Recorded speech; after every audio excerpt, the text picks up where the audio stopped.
ကဲမမေရတော့ဒီနေ့ကျမကြီးဘူးလအနေနဲ့ခြေလက်ထုံကျင်ခြင်းဆိုတဲ့အရာလေးကိုပြပြပေးမှာဖြစ်ပါတယ်။ခြေလက်ထုံကျင်မှုကထိမိယုံနဲ့ပေါ့နော်အရသာမရှိသလိုလေနောက်ကစီးနှင်းကြသလိုခံစားရခြင်းကိုဆိုလိုတာပေါ့နော်။ဒီလိုဖြစ်ရခြင်းရဲ့အကြောင်းရင်းတွေကိုလွယ်နဲ့မမေရရှင်းပြရရင်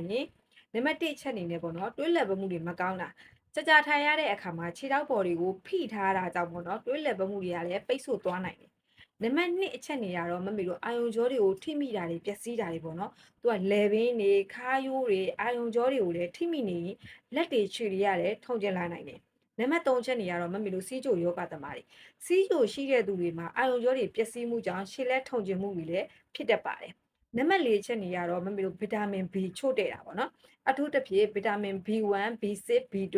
မလုံလောက်ရင်လည်းဒါထုံကျင်မှုတွေကိုဖြစ်နိုင်ပါတယ်နံပါတ်5ချက်နေရတော့မမေတို့အပူအေးပြင်းထန်တာတွေပေါ့နော်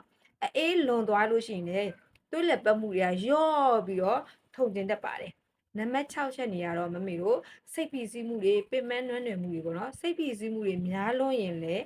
ခြေလက်တွေကထုံကျင်မှုတွေဖြစ်လာနိုင်ပါတယ်